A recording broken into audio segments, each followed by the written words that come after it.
Sai Ram.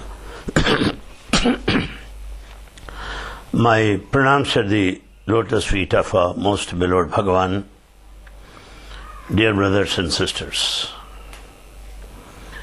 We have been talking about the self-inquiry.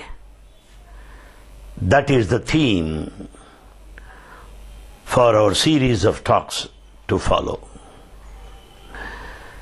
Because this self-inquiry seems to be of great importance,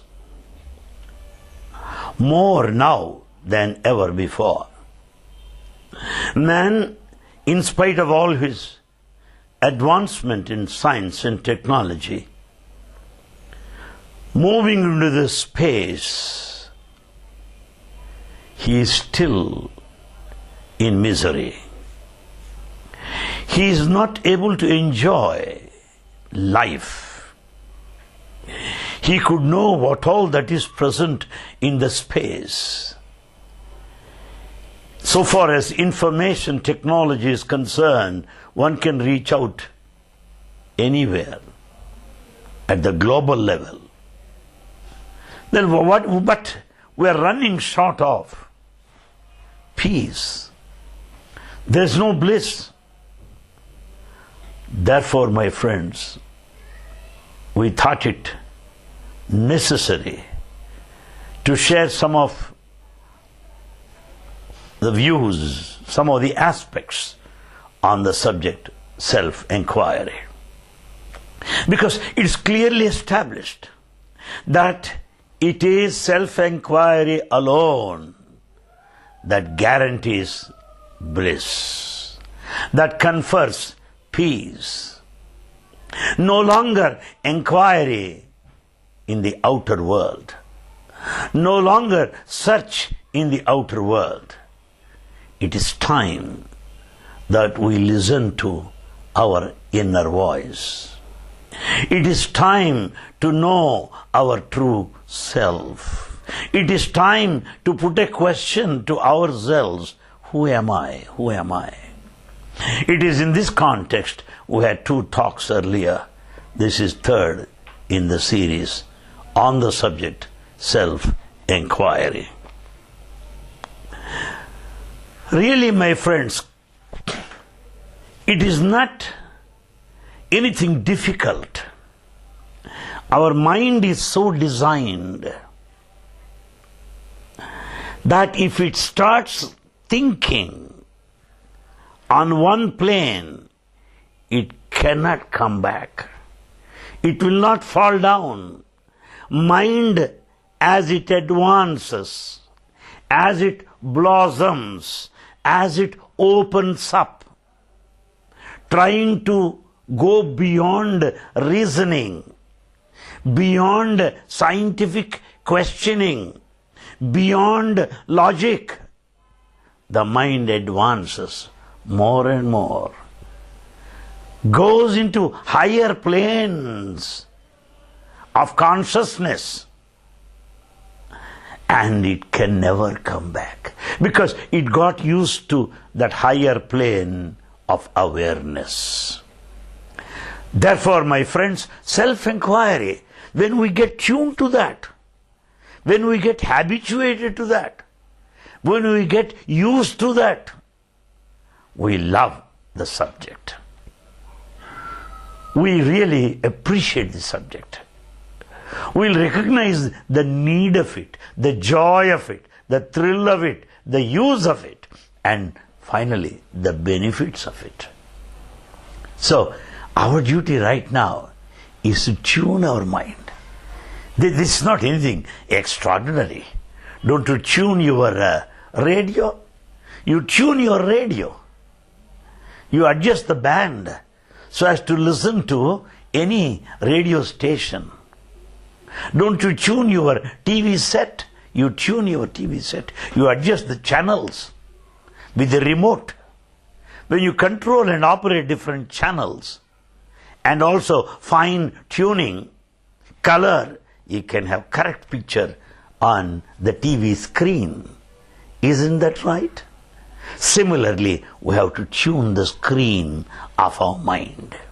We have to tune to the correct wavelength, to correct the channel of self-inquiry.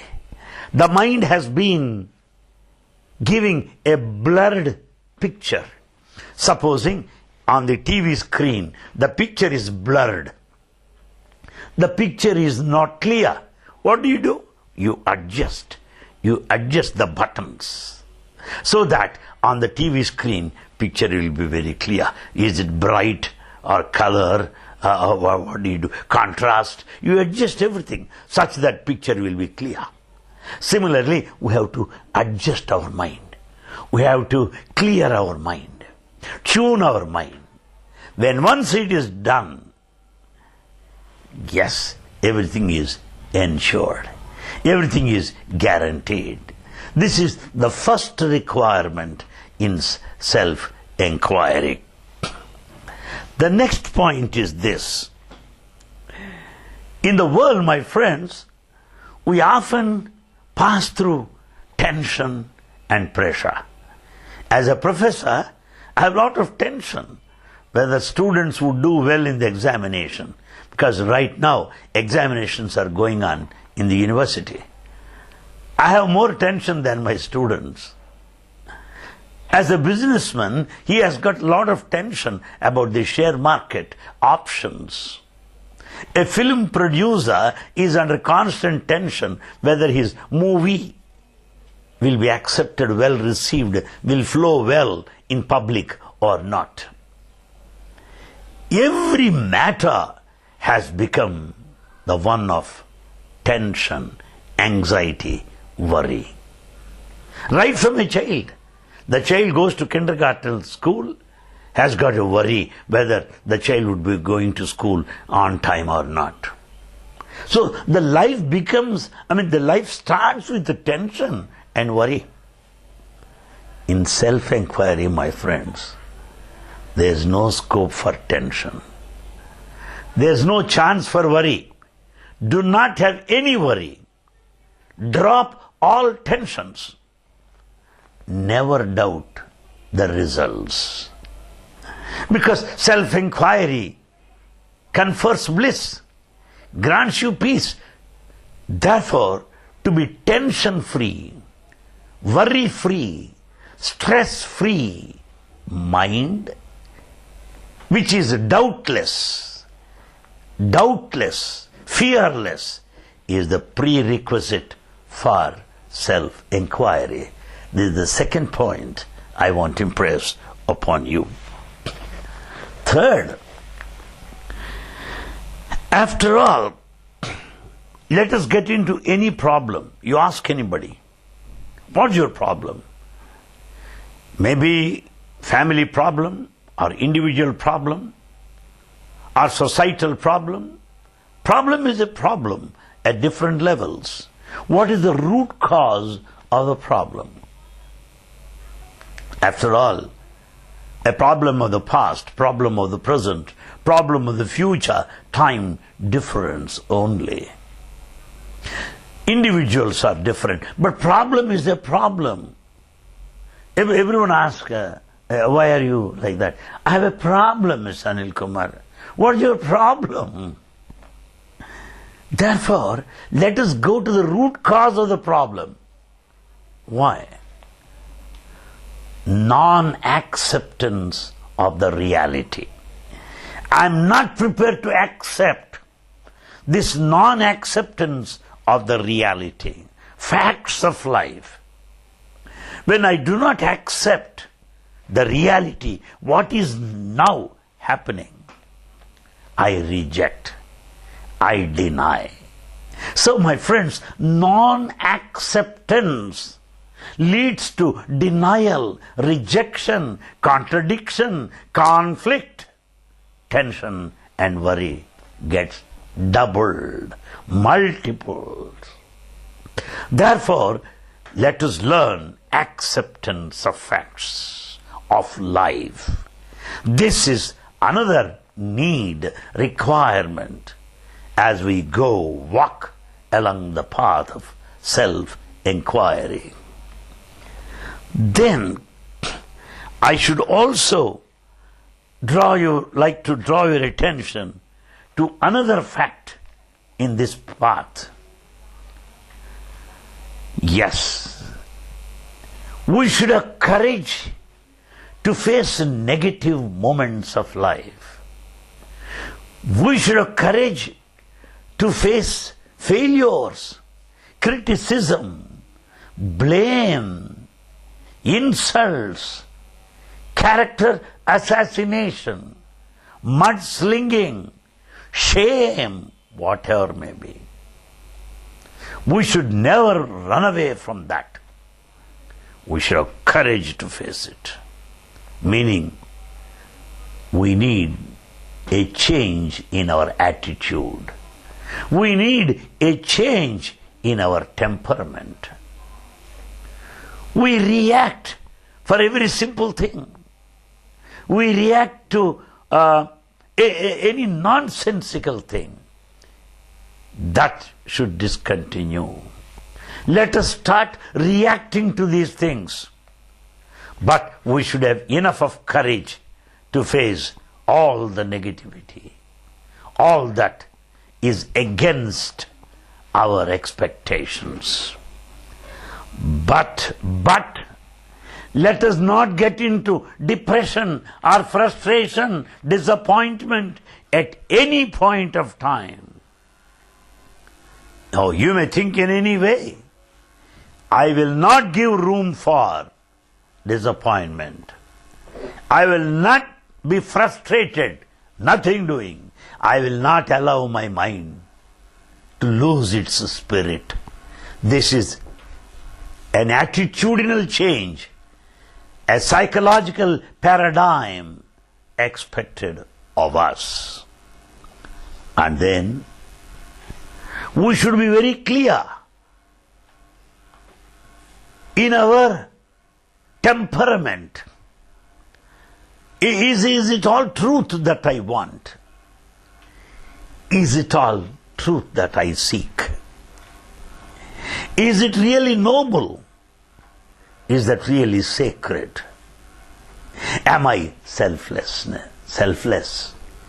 This Baba puts it in 3 P's: purity, perseverance, and patience. Purity, perseverance, and patience. These 3 are very essential for seekers, for those who are actively involved in this highest spiritual path of self-enquiry. Then, my friends, self-enquiry is not knowledge. Self-enquiry is not information. Self-enquiry is not book reading. Self-enquiry is not spending time in libraries. Self-enquiry is not a collection of books. Self-enquiry is not knowledge. Then what is self-enquiry? Self-enquiry means the one who is established in the self, constant integrated awareness, as Baba puts it, in a beautiful, unparalleled, excellent, unique, modern style. Constant integrated awareness. The very awareness that I am I, that I am consciousness, this is knowledge. This is true knowledge as per the norms of self-enquiry, as per the parameters of self-enquiry, not book reading or books or anything like that. And then I would like to draw your attention a very pertinent point. Anything I have, any knowledge, any understanding of self-enquiry will make you feel that you are not different from the world. You are the world. world is you. You and the world are not different. My friends, I repeat, this is a very, very important point. 3 words are used in Sanskrit. 1, jiva, the individual. 2, jagat, the world. And 3rd, Jagadishwara, God. Jiva, Jagat, Jagadishwara, the individual, world and God. There are 3, but 3 in 1 is the answer that you get in self-inquiry. The self-inquiry will make you know that all the 3 are one only. They are not 3. Because you are God, as Baba says. That self is God. That consciousness is God. Then where is question of Jagadishwara, God outside? Then Jagat, the world. Where is the world? Your mind, that's all. Because madman is not conscious of the world. When you are fast asleep, when the mind is withdrawn, there is no world either. So world is the mind. Where is the mind? It is in you again. Jiva, the individual soul. What is it? The individual conscience. So conscience is individual soul, consciousness is the cosmic soul, and world is the mind. All the 3 are in you. Inseparable, intricate, interrelated, inseparable, indistinguishable, all being one and the same. That is the ultimate result of self-inquiry. You ask anybody of any religion. My friends, self-inquiry is not a religious topic. Self-inquiry is not limited to Hinduism, Christianity, Islam, Buddhism, Jainism, Parsis, Zoroastrianism, Confucianism, Taoism. No isms. Self-inquiry is a spiritual topic. It is not a religious topic. Religious topic gives different opinions. Religious topic is multi-dimensional. Religious topic has got divided opinion. Religious topic contains several ideologies, dogmas, fanatic views. But self-inquiry is noblest, highest, spiritual, unidimensional, focused, one-pointed, search, quest. So we are on this quest of self-inquiry, a spiritual topic. We are not after a religious botheration. No. So my point is this, my friends. You ask anybody of any religion, what do you want? They all say, we want liberation. Ask anybody, I want liberation. Of course, Buddhists may say nirvana. And Christians may say kingdom of heaven. And Hindus may say paradise, swarga. I want to be liberated. Yes. What is liberation? Liberation from what? Who held you in bondage? Who is responsible for your bondage? You got into the bondage and you have to come out of the bondage. Nobody pushed you into the bondage, my friend. So when you say, I want to be liberated, means you have to help yourself. You only got into the bondage and you only have to come out of it. That is liberation. So liberation is not anything to be granted from elsewhere. Liberation is not any sort of blessing conferred, any benedictory act, nor an achievement either. You got into the bondage. you get out of the bondage, that is liberation. So, what is bondage then? To get out of it, what is bondage? Bondage comprises mainly acting according to our samskaras. Samskaras, vasanas. Samskaras, vasanas are the qualities latent. They are within us, the qualities. The qualities we got from the previous life. The qualities we acquire in the present life. Samskaras, the qualities of the previous life. Vasanas, qualities of the present life. Coupled with the company in which we move, our dietary habits, our way of life, this is all that determines, that directs, that monitors our life. So, to get out of samskaras, come out of those vasanas, because you act according to your samskaras, the qualities of the previous life. So, the bondage is acting according to the qualities latent within us, samskaras, vasanas, the traits, the qualities of the previous life and also of the present. Let us come out of it. Let us not be influenced, affected any longer by this. That is liberation. Liberation is not anything outside. You don't need to struggle for liberation. You don't need to ask for liberation.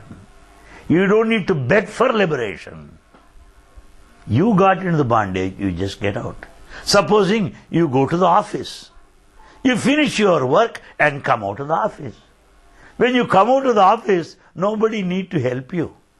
You need not pray. Coming out of the office is not an achievement, is not an attainment. You got into the office, you only came out. That's all. Similarly, when I act according to asanas and samskaras, as per the mind which has got a recording of all the qualities of the present and the past, that is the state of bondage. When I am not influenced any longer, come out. That is liberation. That is a wonderful answer that you get along this path of self-inquiry in an easiest, simple way. And some also say that I want see God, I want to experience God, I want to attain moksha. Oh, what is all this? If moksha is a separate word, Neil Armstrong from America would have reached long ago. We have got topmost astronauts, cosmonauts from America and Russia. Spaceships are there. If moksha is there, yes, we'll take some travel agent and go there. It is not anywhere. We are mistaken. This again is the reply, my friends, once again. To be established in the self, to be ever conscious of the consciousness, to be aware of my reality, to know that I am the Supreme Self, and to know that I am not the body, I am not the mind, but I am the Self that is eternal. That awareness is moksha, the ultimate. Is not anything that is cut off by space and time. It is not a distant goal. It is not time bound. Let us understand this. Then just one point, my friends. Really, I'm very much surprised looking at people. Why are you like that? And when all are smiling and happy, why are you like that? Why are you unhappy, my friend? Why do you want to be alone? Why do you want to live in aloneness? Why don't you join company, enjoy life? Why are you not smiling? What's wrong with you? Why? He says, I have a problem with this society. Office is my problem. Business is my problem. Politics is my problem. My wife is my problem. My children are my problem. So the whole world is a problem to me. So how do you expect me to laugh? How do you expect me to be happy? Best inquire, my friend. The world is not different, understand it. World is not bothering you. World is not a problem to you. World is not definitely cause for your stress and strain. Where is the world after all? Simple example. I enjoy a movie, a film, very good film, Oscar award recipient. It is a best film that received Oscar award. I wanted to go and see. Very good. I see the film. How do I see? The eye sees the film. Who enjoys the film? My mind. Then, I love music, Hindustani music, or South Indian classical music, or Western music.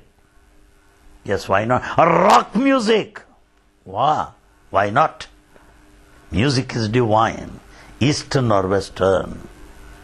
Yes, how do you hear? The ear hears. Who enjoys? The mind again. You see through the eye and mind enjoys. You listen through the ear, the mind delights. See this, see this. You like sweets, all right. The tongue tastes. Who gets satisfied? The mind derives satisfaction having eaten a good sweet. So, all the five senses satisfy the mind. It is the mind that enjoys. So the whole world will send the information, will feed the computer, the human mind. All that is seen is sent into the mind by the eye. All the sound is sent into the mind by the ear.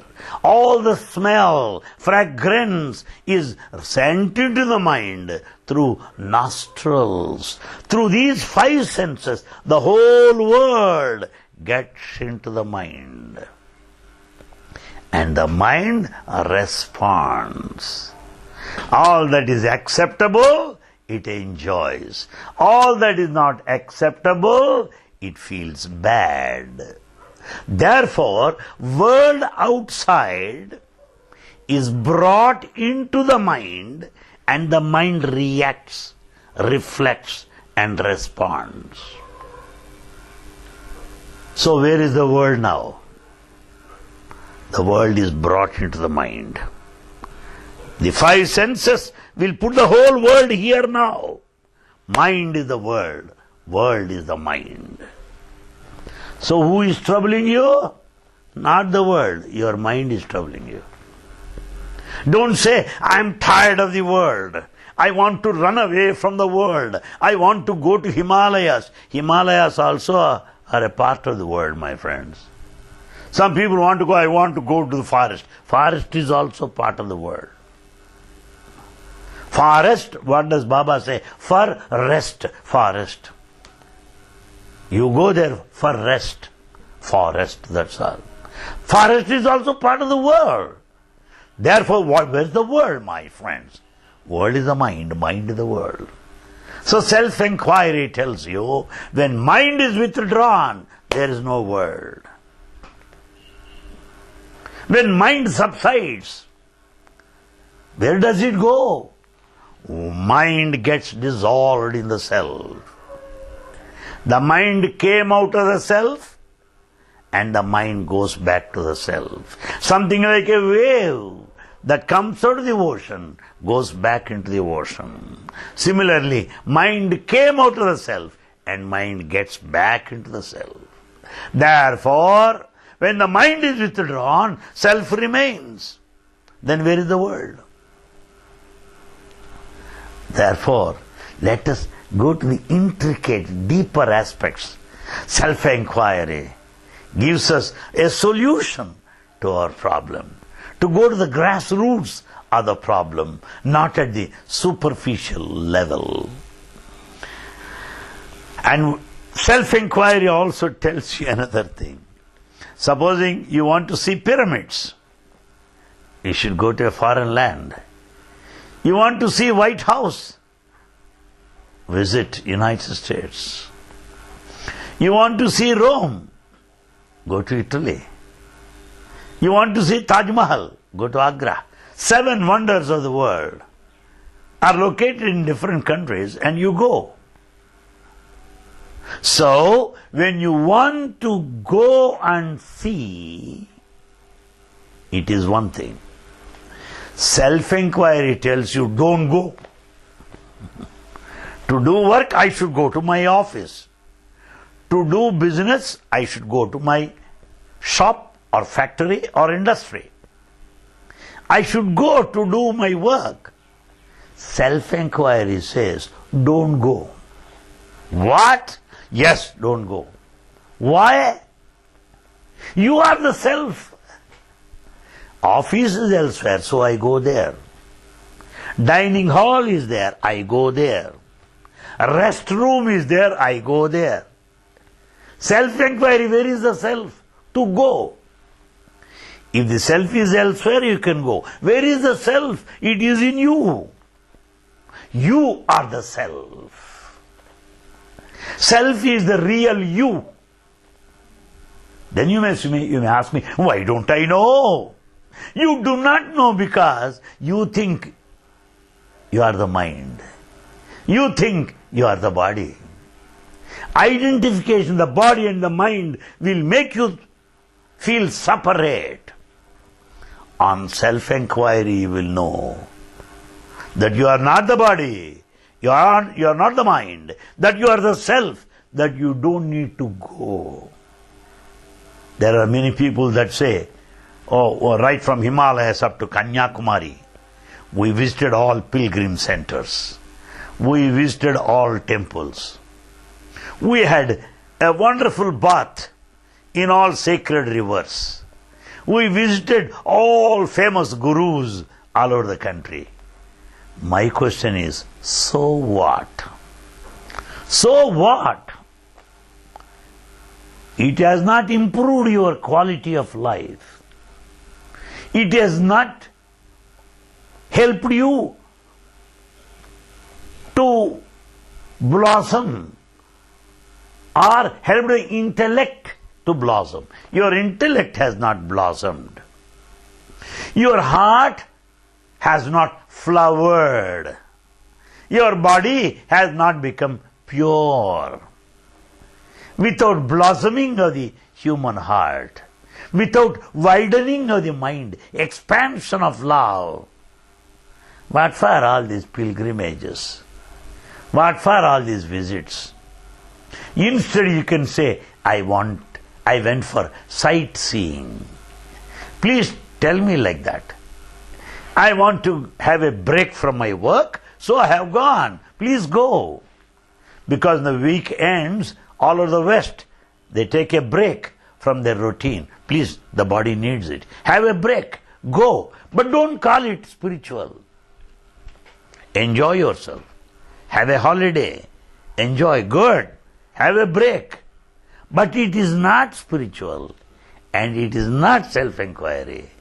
Why? Because You don't have to go anywhere. You don't have to search for it anywhere. You don't have to seek outside. It is in you. It is within you. And you are the self. So it is not a distant goal. This I want to impress upon you. Now, let us prepare the mind to lose its entity. Because mind is nothing but ego. To be egoless, it is painful. Because it is ego that maintains my identity. The recognition, the name, fame, status, dignity, class, caste, nationality, gender, these are all based on ego, personality, the mind. To be egoless, meaning to withdraw the mind. We should prepare ourselves. Are you ready to lose your ego? Are you ready to drop your mind? This is a question that we face when we go along the path of self-enquiry. Have you obtained your visas? Have you got your air tickets? Have you passed through the immigration check? Have you passed through the customs? And everything, final clearance is given to you to have your boarding card. These are the fundamental requirements for flights. Basic security check, immigration check, ticket check, boarding card. Very necessary. So, to be egoless or to withdraw the mind, are we ready? These are the checks. To take off the flight of self-enquiry. When we are to board the flight of self-enquiry, intercontinental flight, it is not regional or domestic airline. It is not merely international airline. It is intercontinental, eternal, spiritual airline. For that, are we ready? Are we ready to surrender our ego? Are we ready to drop our mind? How to prepare to meet that situation? One point is here. We know that, but we forget it. That is the point. What is that fundamental thing? We have not brought anything when we were born. We are born with empty hands, that's all. And we go, we return empty-handed. We have not brought anything, and we are not going to take with us anything. Oh mind, understand it. You want to amass. You want to grab. You want to pull in. You want to store. You like stagnation. You want to make the whole thing a reservoir. You want to collect and store. But oh mind, you have to leave them all here. Oh mind, know that you have not come with that any luggage or baggage with you. You don't take with you either. At the end, when you just appeal to your mind like that, it gets pacified. It gets silenced. Then we should also convince our mind, pray to our mind, tame or train our mind. O mind, why are you disturbed for simple things? Because one thorn has pinched you, a thorn has pricked your foot, you are disturbed, O mind. Don't you know when the thorn gets into your eyeball, it is more dangerous? Should you not be happy that your eye is not damaged? After all, your foot, that's all. O mind, why do you want to have cars? Why? Can't you walk? Your legs are fine. In these days of petrol hike, when petrol prices have gone up and nations are fighting for petrol oil, legs don't want any oil. No problem. No workshop. No mechanic is necessary. Oh mind, be happy, grateful to God that your legs are strong enough. Don't crave to acquire a car. No. In other words, oh mind, try to be contented. Try to be satisfied. Be happy with what you have. Don't crave for more and more. Simple example. In fire, as you put, things get burned.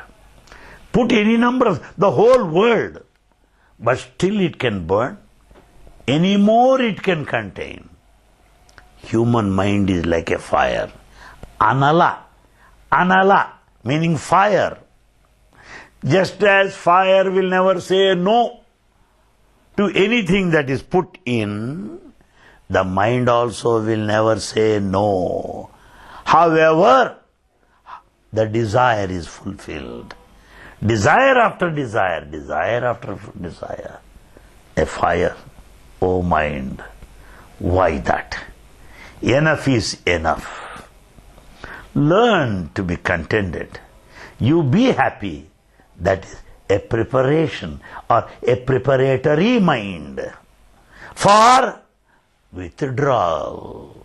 That is a ready mind for passivity. That is preparedness of the mind to be annihilated. Readiness for withdrawal. Let us understand these points. O mind, you are the ego. You know how to be happy for yourself. You have not learned to share the happiness of others. You have not learned to be watchful of the suffering of others. You want to be happy alone. Therefore you are unhappy. O mind, please know that you can be happy when others are happy.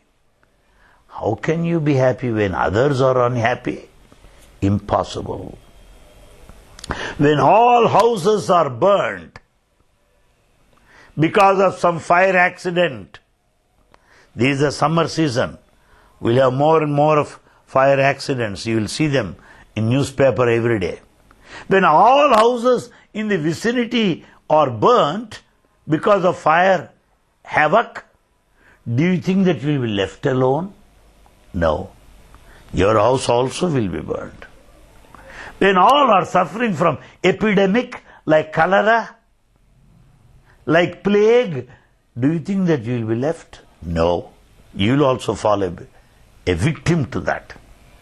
Oh mind, please understand that your happiness depends upon the happiness of others. That's why we pray, Samastaloka Sukhino Bhavantu. That the world happy, be happy.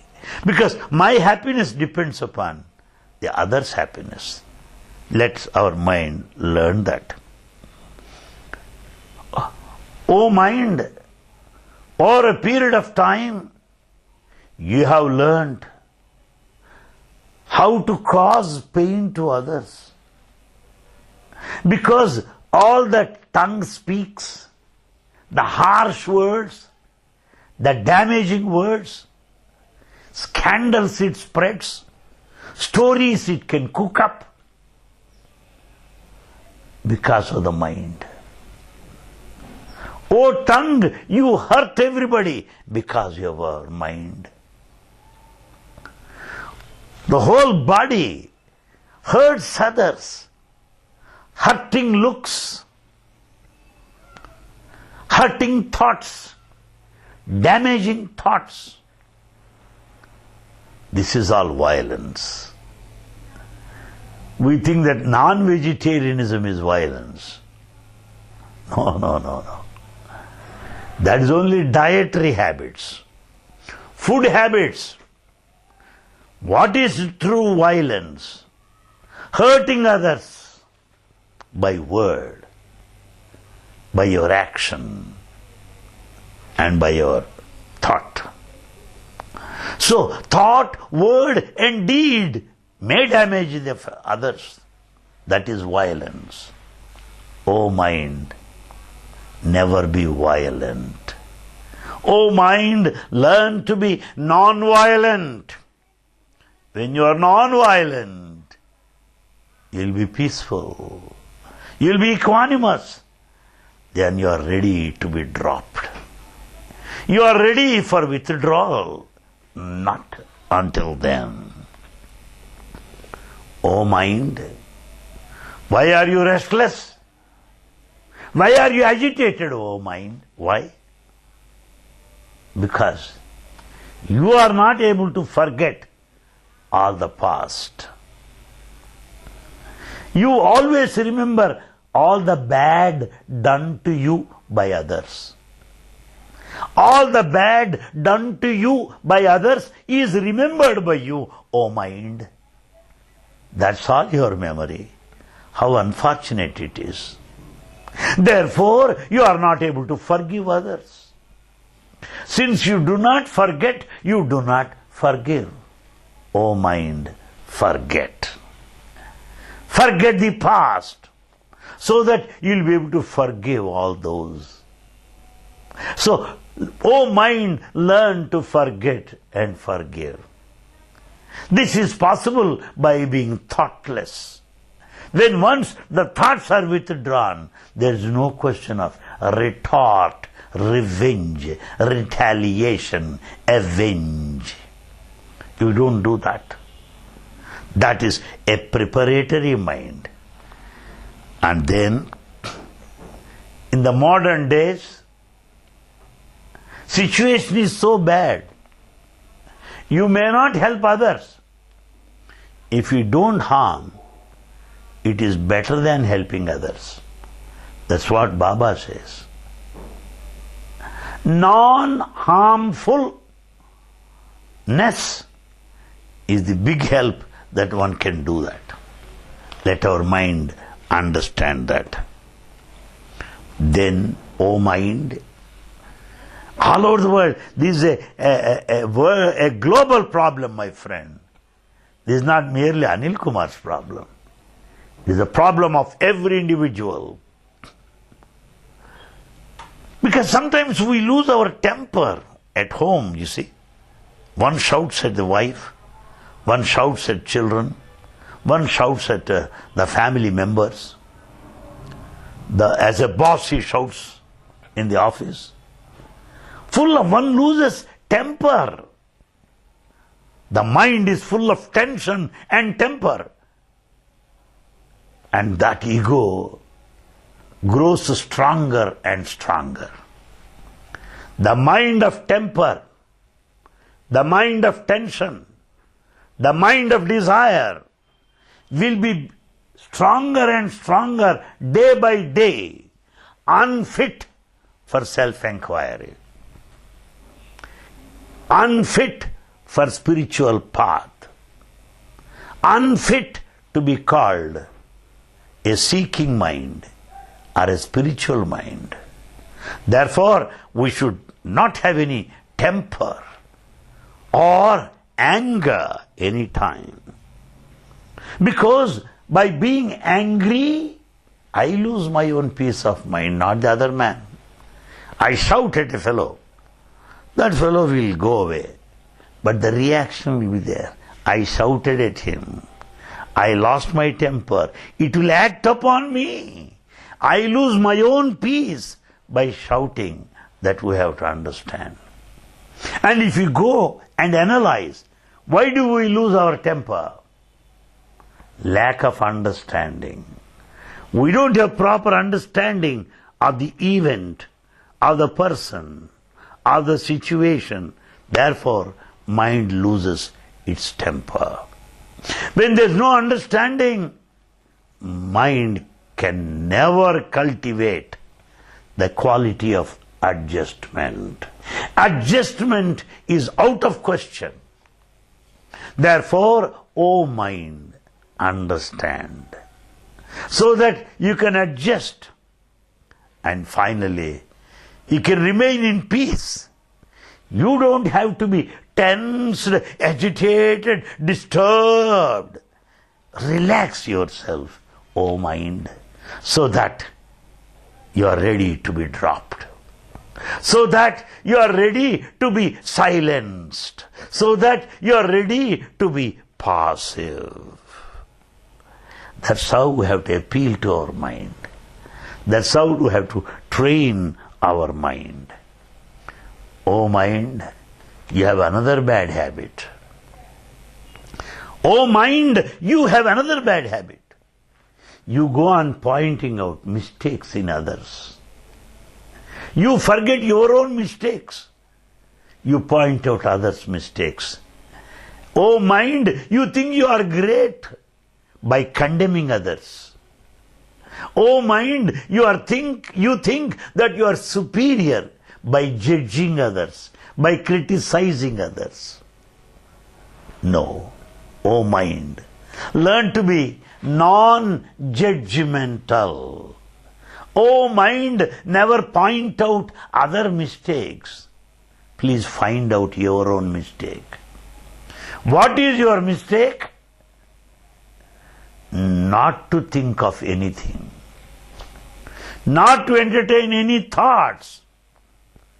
Nothing to do with the past. Forget it. Just be peaceful, thoughtless state. Blissful state. That's what you are supposed to do. O mind, you will certainly tell me. Another point. Mind always complains. Mind always complains at different levels. Wife expects the husband to act in a particular way. Husband expects the wife to act in a particular way. Parents expect their children to behave and talk in a particular way. In other words, O mind, you expect others to behave and talk in the way you want. Therefore, you are disturbed. After all, O mind, why don't you think the other man is free to act in his own way? Who are you to dictate his life? Who are you to dictate his behavior? Who are you to tell him how to talk, what to talk, when to talk, why to talk? Who are you? Why do you expect him to talk and behave in the way you prefer, you choose, you dictate, and you expect? Oh mind, you are really poor. You have invited troubles. You have invited worry. No one has put you into trouble. You have invited a tumultuous welcome. A tumultuous welcome to all the worry and anxiety. Now you are complaining. Who is to blame? Therefore, O mind, and never think and expect others to behave in the way you want, others to talk in the way you expect. O mind, you have another quality. It is this self-inquiry that is helping me to study my own mind. If I am not on this path of self-inquiry, what happens? I think I am the mind. When I think I am the mind, I am the individual, the whole problem begins. I'm imprisoned in the problem. I'm encompassed, encircled by the problem. That is bondage. Therefore, self-inquiry is making me separate from my mind. Self-inquiry helps me to study my mind. I am different from my mind. Therefore, I am understanding why my mind is worried, why my mind is stressful, why my mind is fearful, why my mind is discontented, why my mind is complaining. That's what I am doing right now. That is the benefit of self-inquiry. Oh mind, you have another quality. You don't take responsibility.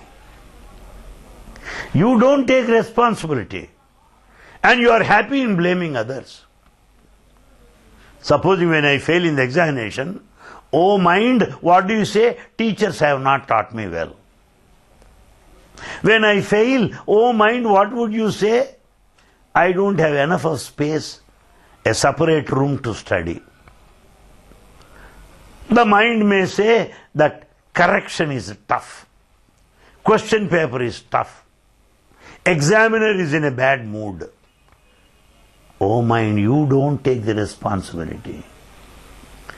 When I fail in the business, you blame others. In the family, if anything wrong happens, you blame others. You don't take responsibility. Mind is always ready to throw the responsibility on others. That is one of the causes why it is suffering. Mind need not suffer hereafter if it learns to take the responsibility. Yes. Why? It is Baba says, Mana eva manushyanam karanam bandha mokshayoho. It is the mind that is responsible for heaven or hell. Take responsibility. My thoughts, my actions, my views, my attitude, my temperament, my feelings, my sentiments are responsible for all the results, for all my life. Then you don't need to blame others. Oh mind, let you learn to accept responsibility, not to throw away responsibility. Oh mind, you have another evil quality. That's why you are always restless. That's why you are always turbulent. You are never calm. Why? Mind, oh mind, you have got a bad habit of making anything mechanical, anything routine, anything repetitive.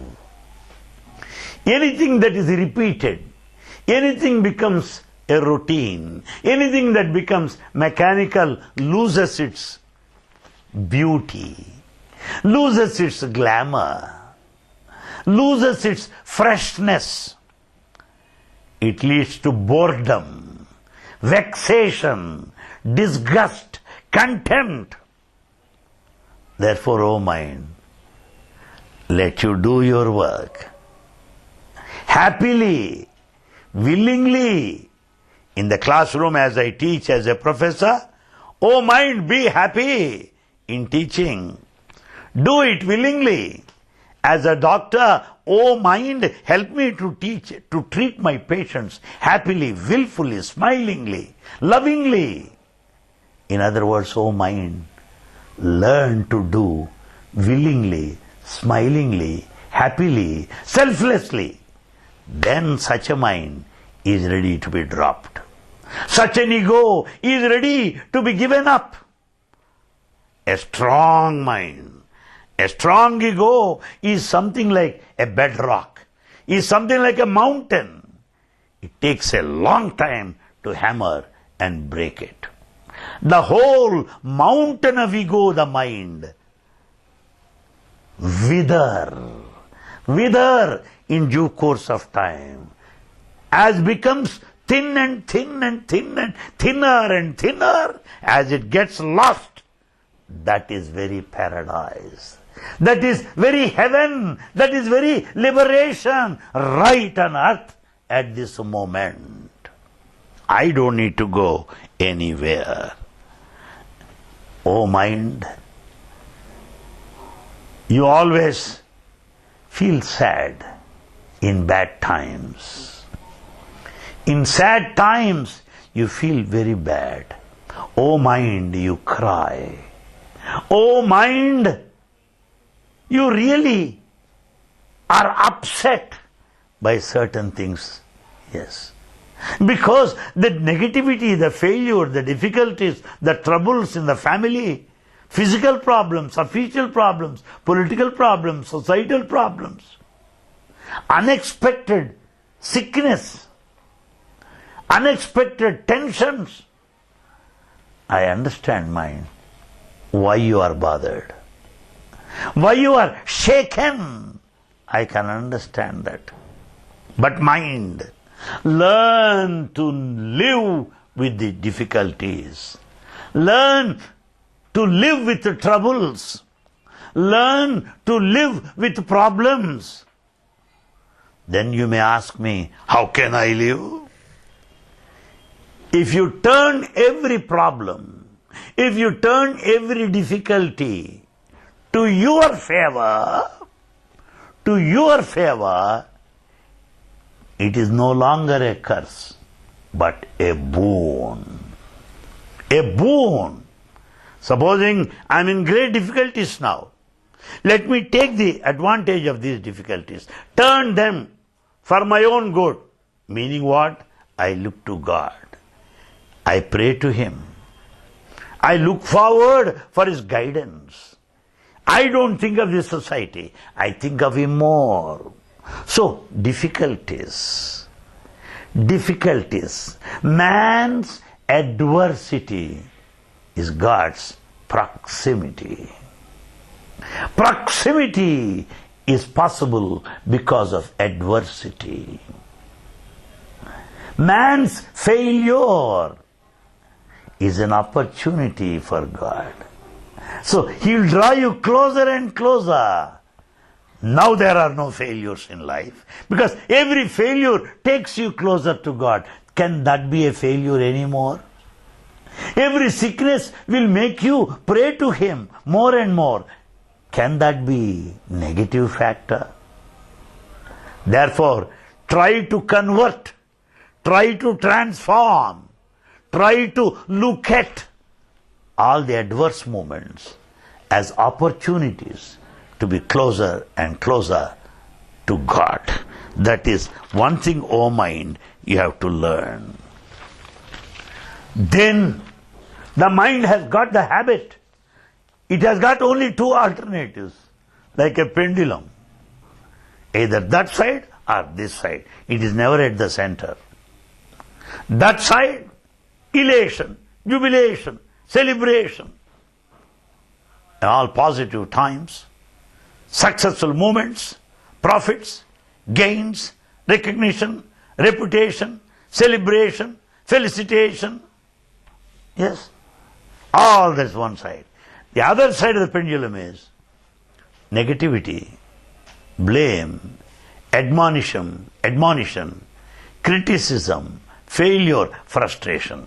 So the pendulum only moves between two ends.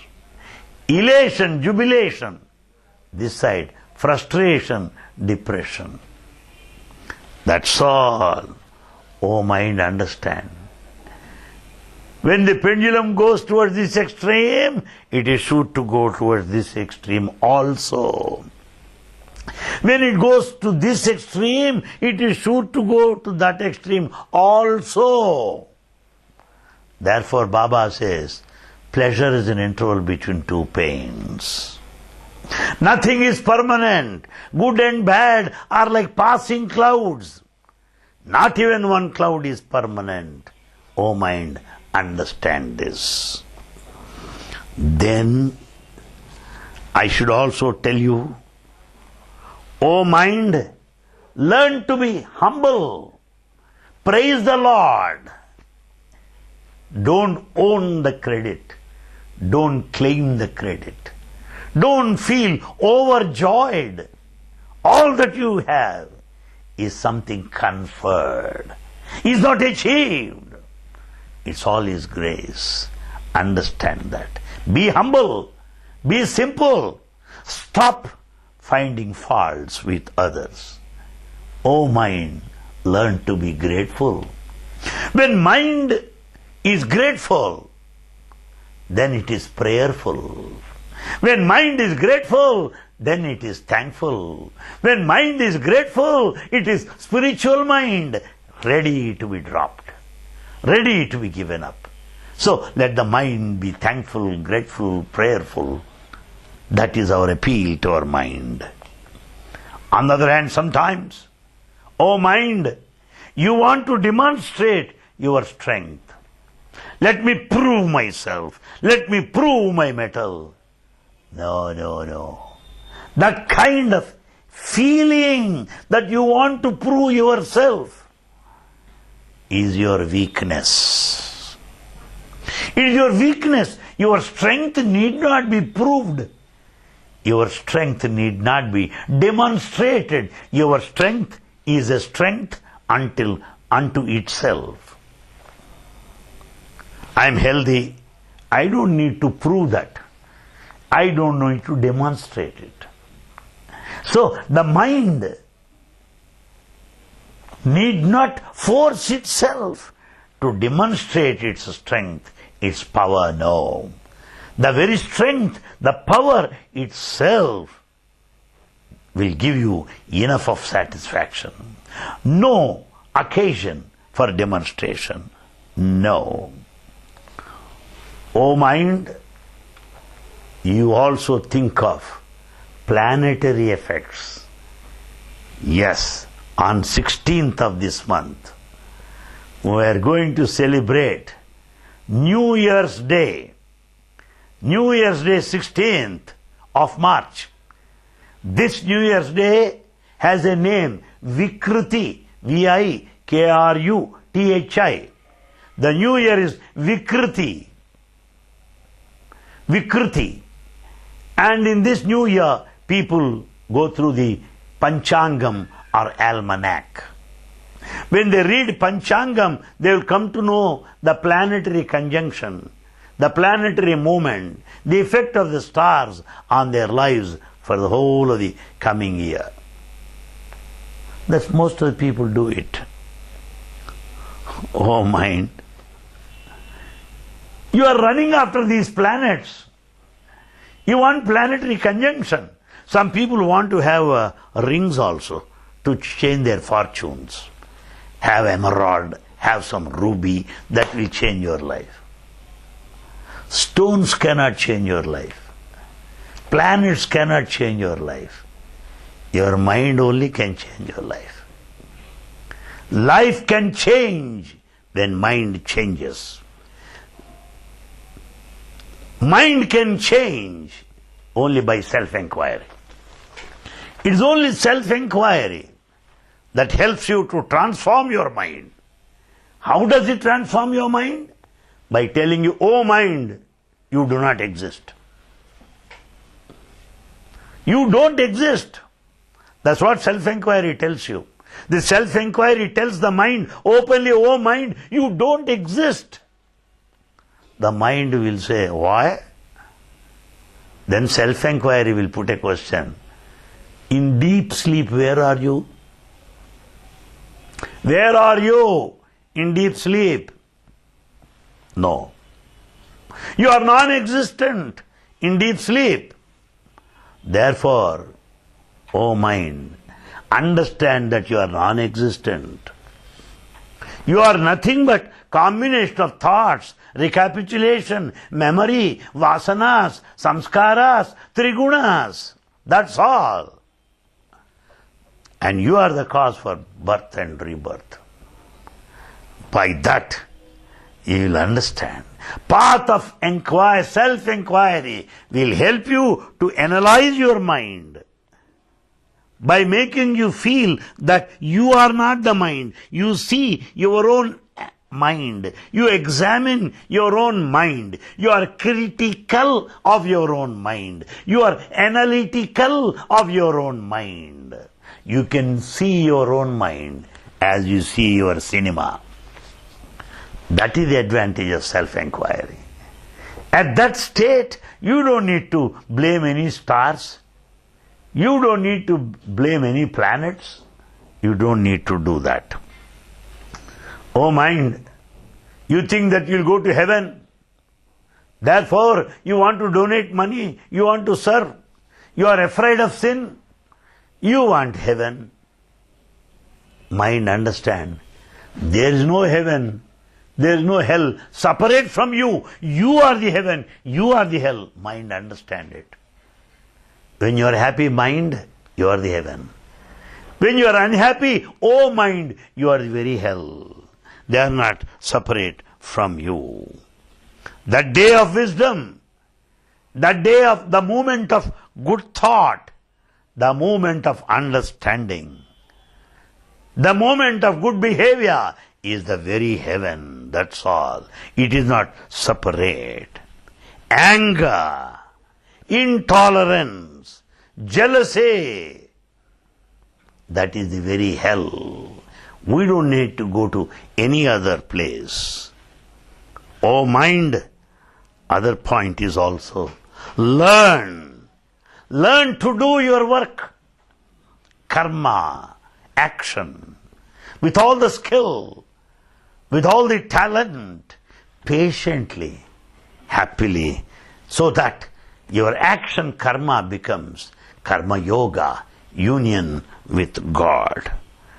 And then, as I understand my mind, preparing the mind for withdrawal, appealing my mind to lose its separateness, to forget its entity, to forget its personality, to be lost, egoless, thoughtless, mindless, no mind state.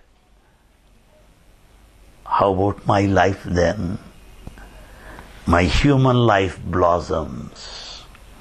My individuality flowers. The blossoming of human individuality. The flowering of individuality is divinity.